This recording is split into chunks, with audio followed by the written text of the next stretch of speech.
Okay, here we are, back Back again. again. Star Wars for Daddies. Yeah, Um, good to have you in the studio, I beamed down here. beam down.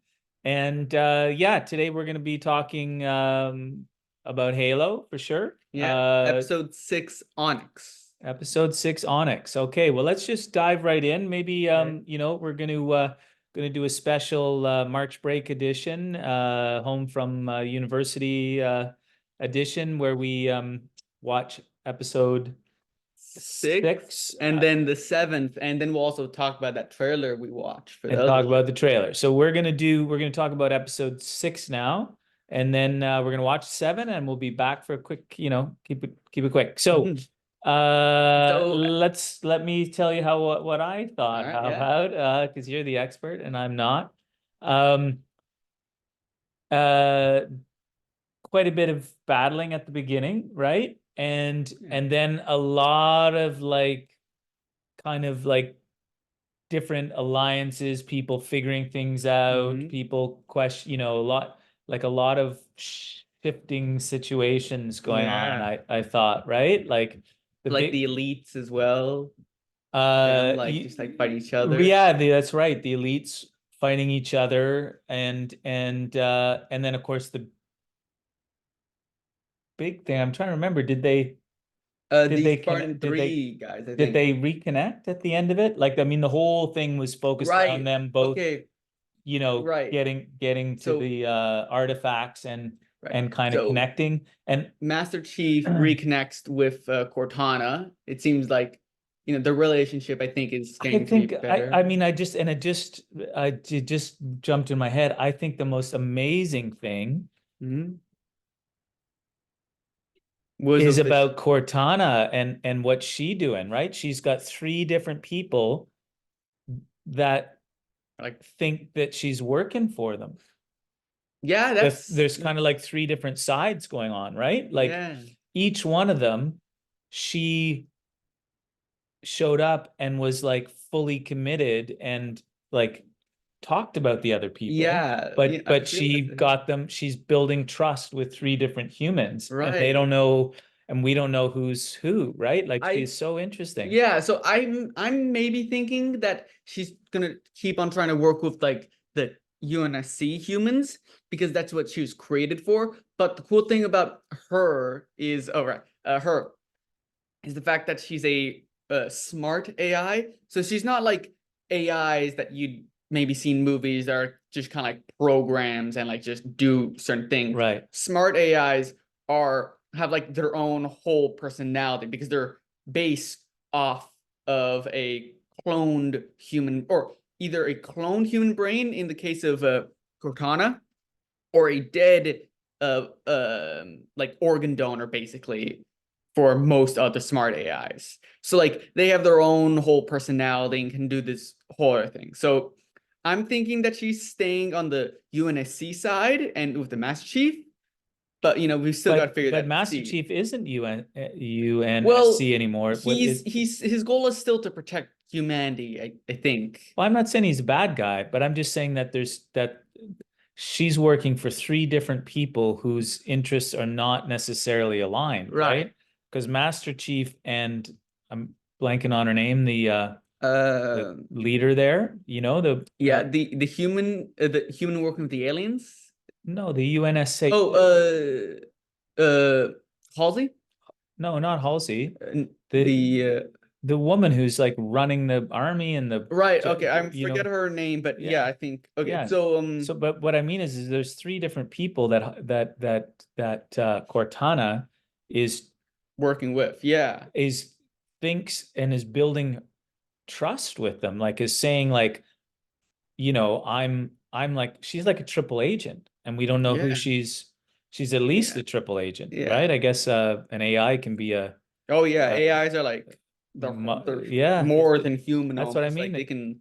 No, I just mean, but in terms of building the trust and like Yeah, yeah, that's what I mean. who Like is they she working for? Is she right. working for someone, or is she just trying to convince everyone that she's working for? You know what I Right. mean? It's interesting. Maybe her end goal is, save humanity, but to do that, she's like working with everyone to kind of pull them together to like, hey, you guys need to work together kind of thing. Maybe she's got an agenda, or maybe she just Yeah. serves each person, you know? So there's it. That's a great.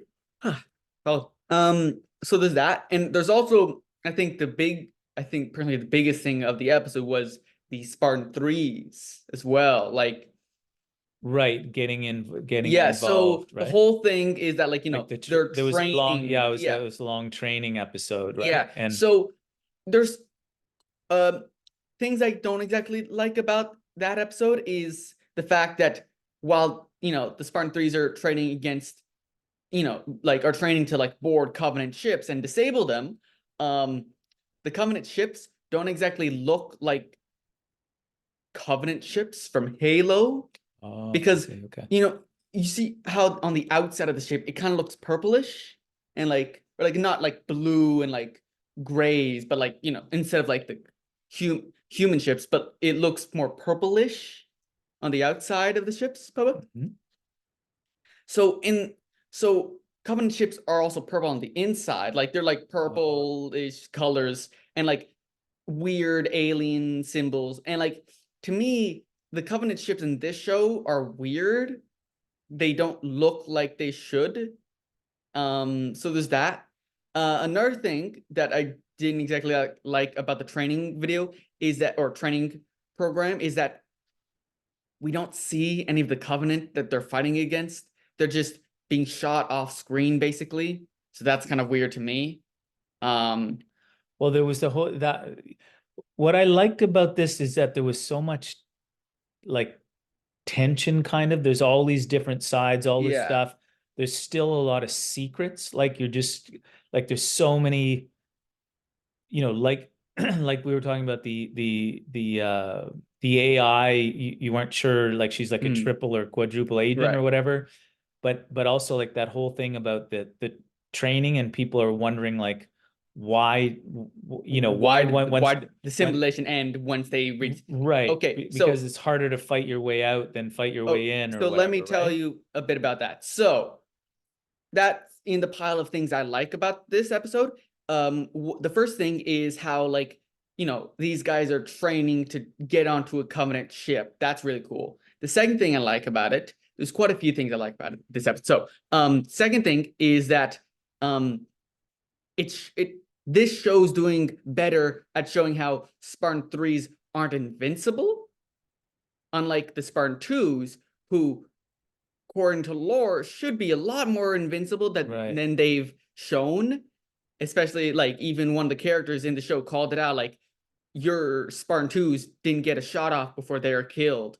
So that was really weird to me that they're doing a pretty good job of showing how Spartan 3s aren't exactly invincible, but they're more producible. So like we see how they're being trained to board onto the ship and then plant a spike onto the ship. Right. So I also like that because the interesting thing about the Covenant technology, like it's more like their internet, basically. It's kind of terrible. In the lore of like the games, the Covenant like battle net thing is kind of encrypted sometimes. Sometimes it isn't because they're excited about something.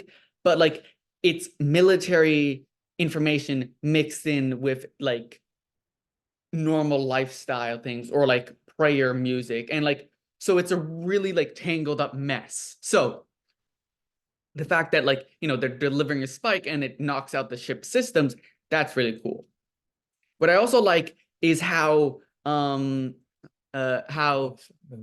the show they get picked off one by one, and then when they succeed they still get picked off, but like there's a few of them left, and then the training ends after they reach the like their agenda and they've like turned off the ship. So the fact that like the training thing ends right afterward kind of to me brings the idea of this is basically like a suicide mission of great importance. Like the guy's basically ending the simulation at that because like, hey, you disabled the ship and you managed to get to the hangar, and like, we'll probably be able to pick you up afterward, which is really just giving them false hope so that they'll fight as hard as they can to disable the ship. Because if the Covenant ship is disabled, then the UNSC ships can like, come in, eventually kill the crew, and like take over that Covenant ship. And they've got a Covenant ship. So the fact that like, hey, you succeeded, simulation over, and like her, even like the Spartan 2 calling out like, hey, Covenant ship, once it's disabled, there'd still be troops. He's giving the Spartans false hope to just like destroy the ship. You'll probably die, but hey, you'll have succeeded. So I like that. I also like the thing where the Sangheili fight each other over like loyalties. Right. That's cool. It's a bit, I'm not so sure about the Arbiter guy that they've named as the Arbiter, because so in Sangheili tradition, an Arbiter is originally was like this like the highest of high dudes before they joined the Covenant. So like an Arbiter was like the leader of the Sangheili. After and that was still like that during the Covenant in the early stages. However, after this big betrayal-ish thing, Arbiter was deemed a position that you give like this guy who's messed up big time, and like is like, hey, this is your only chance to die with glory and like ascend to the great journey, basically. So the character that owes that name in the game is a really interesting guy with like a cool story and whole thing.